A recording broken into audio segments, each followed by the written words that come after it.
சிவாய திருச்சிற்றம்பலம். அனைவருக்கும் வணக்கம். இன்றைக்கி பார்த்திங்கன்னா நம்ம மருந்து நீர் எப்படி செய்கிறது அப்படின்னு சொல்லி பார்க்க போகிறோம். நம்ம சொந்தமாகவே நம்மளுடைய சொந்த முயற்சியில்.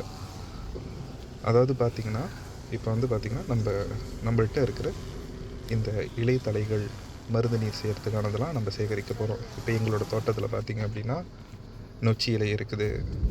அதுக்கப்புறம் பார்த்திங்கன்னா மஞ்சள், கொத்து மஞ்சள்லாம் வந்து எங்கள் தோட்டத்தில் இருக்குது. இந்த மாதிரி இந்த மூலிகை எல்லாம் வந்து நம்மளே சேர்த்து சொந்தமாக செய்ய போகிறோம். ரதர் தென் ஒருத்தவங்ககிட்ட போய் வாங்குறதோ எங்கேயாவது வாங்குறதோ, அதை செய்யும் போது இன்னும் அதோட மகத்துவம் இருக்கும். அதோட ஆன்மீகபூர்வமாகவும் சரி, மருத்துவ குணமாகவும் சரி, இந்த விஷயம்லாம் நம்மளுடைய உடலுக்கும் சரி ஆன்மாவுக்கும் சரி நல்லபடியாக போய் சேரும். நம்ம வீடியோக்குள்ளே போகலாம்.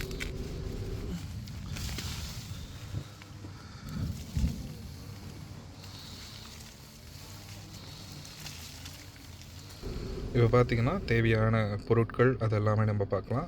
இந்த லிஸ்ட்டெல்லாம் பார்த்திங்கன்னா நான் கீழே எது நான் வந்து இதில் சேர்த்துருக்கேன் அப்படின்னு சொல்லியிருக்கலாம். சேர்க்காததும் இருக்குது. அது நீங்கள் இஷ்டப்பட்டால் இன்னும் கொஞ்சம் சேர்த்துக்கலாம். சரி, வாங்க நம்ம இதை செய்கிறதுக்கான ப்ராசஸ் ஆரம்பிக்கலாம். ஸோ எனக்கு ஆக்சுவலி பார்க்க போனால் வெளியே செய்யணும் அப்படின்றது தான் ஆசை. ஆனால் வருண பகவானோட ஆசீர்வாதம் ரொம்ப மழை, அதனால் ஒரு சத்தம்லாம் இருக்குது. ஆனால் கேட்குறதுக்கு ரொம்ப இனிமையாக இருந்துச்சு.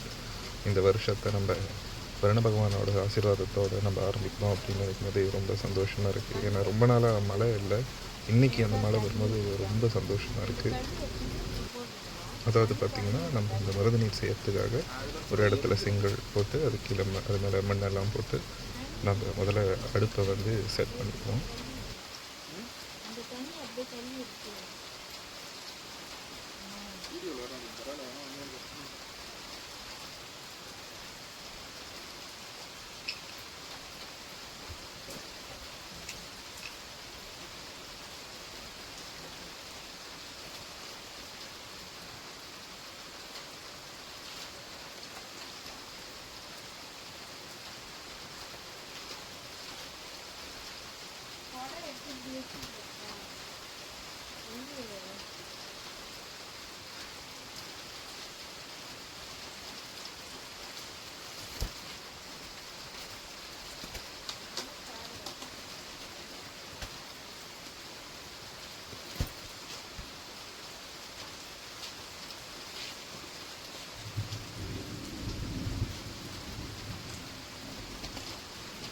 அடுத்து பார்த்திங்கன்னா விறகுலாம் வச்சு சூடை போட்டு அடுப்பு வந்து நம்ம ஏற்ற போகிறோம். முக்கால்வாசி இந்த விறகுலாம் பார்த்திங்கன்னா கொஞ்சம் மழையில் நனைஞ்சிருச்சு. அதனால் கொஞ்சம் எரியறதுக்கு கஷ்டமாகவே இருந்தது. ஆனாலும் நல்லபடியாக அதெல்லாம் எரிஞ்சுது.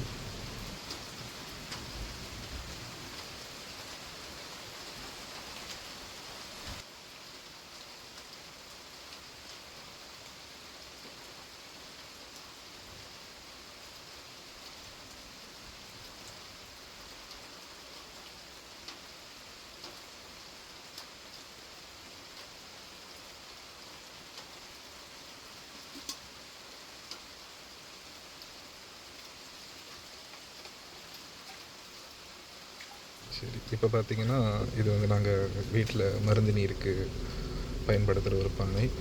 இந்த ஒரு பானையை நல்லா சுத்தமாக கழுவி அடுப்பு மேலே வந்து நம்ம வச்சுருவோம். அதுக்கப்புறம் பார்த்திங்க அப்படின்னா முதல்ல கொஞ்சோண்டு தண்ணி வந்து இந்த பானையில் ஊற்றிடுவோம். ஏன் அப்படின்னா பானை அதிகமாக சூடாயிரும். முதல்ல அருகம்புல்லை நல்லா கழுவி நம்ம உள்ளுக்கு சேர்த்துக்கிறோம். அதுக்கப்புறம் வில்வத்தையும் கழுவி சேர்த்துக்கிறோம். அப்புறம் துளசியும் நம்ம போட்டுட்டோம். அப்புறம் தாமரை இதழ்கள், இந்த தாமரை பூ இதையும் நம்ம சேர்த்துக்கிறோம்.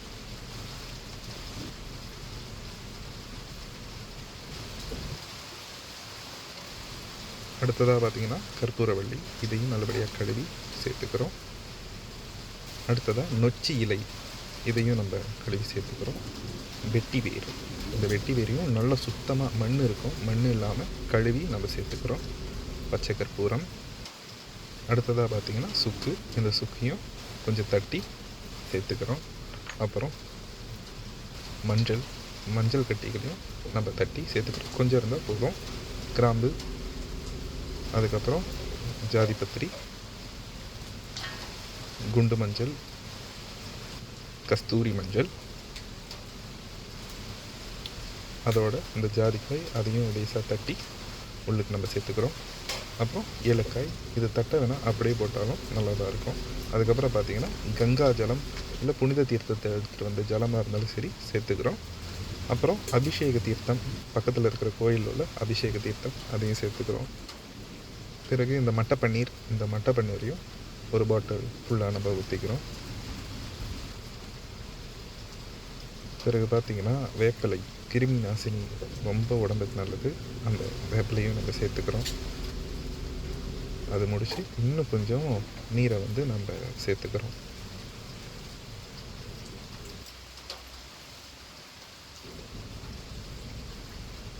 அடுத்ததாக பார்த்திங்கன்னா மஞ்சள் கொத்து நீங்கள் எடுத்தது.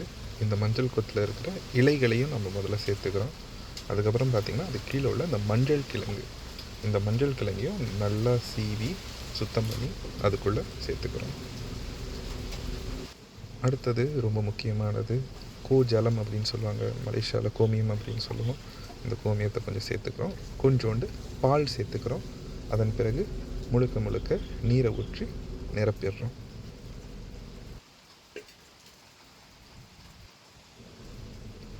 பின்பு அடுப்பை நல்லா எரிய விட்டு நல்லா எரிஞ்சு அது கொதித்து அந்த இலைகளுடைய அந்த வரணும், அந்த கலர் வந்து மாறணும். அதாவது அந்த நல்லா பச்சையாக இருந்தது கொஞ்சம் கொஞ்சமாக மாறி உள்ளுக்கு மஞ்சள் இருக்கிறனால அந்த பச்சையெல்லாம் போய் அந்த மஞ்சள் ஆகும். அந்த அளவுக்கு நம்ம அதை நல்லா கொதிக்க விடணும்.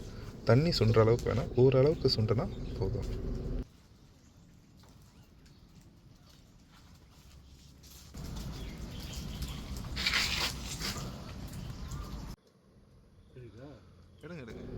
சரிங்க, இப்போ திறந்து பார்க்கலாம் எந்த அளவுக்கு கொதிக்குது அப்படின்னு. அதை பார்த்திங்கன்னா நல்லா ஆவி பறக்க நல்லாவே கொதிச்சுக்கிட்டு இருக்கு.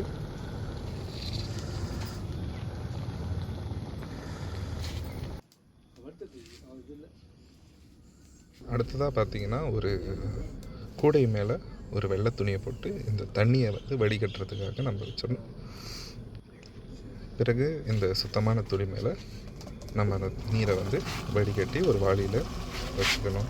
ரொம்ப ஆவி பறக்கும், அதனால் கவனமாக இந்த விஷயத்தை வந்து நீங்கள் செய்யணும்.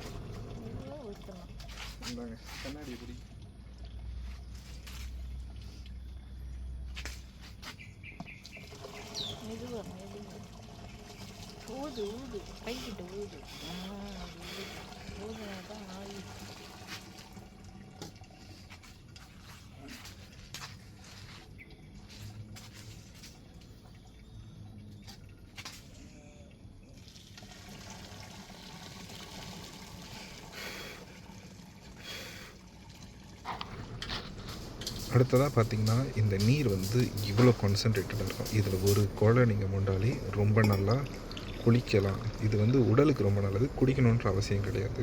ரொம்ப கசக்கும். நம்ம கோயிலில் வாங்குறத விட இது இன்னும் நல்லாயிருக்கும். நம்ம இதில் குளிச்சுட்டு படுக்கும்போது அவ்வளோ ஹெல்த் பெனிஃபிட்ஸ். இது பார்த்திங்கன்னா அதோட சக்கைகள் அது பார்த்திங்கன்னா எல்லாமே மாறி இருக்கும். அதிலேருந்து எல்லா நியூட்ரிஷன்ஸுமே இது எடுத்துருக்கோம். ஸோ நம்ம இதை வாங்குறத விட இதை நம்ம சொந்தமாக செய்யும்போது ஆன்மீகமாகவும் சரி, நம்மளோட உடலுக்கும் நல்ல விஷயத்த கொடுக்கும். ஏன்னா எது போடுறாங்க போடலை அப்படின்னு தெரியாது. சில இடத்துல அத்தரை ஊற்றி விட்டுட்டு மஞ்சளை கூட சேர்த்துருவாங்க.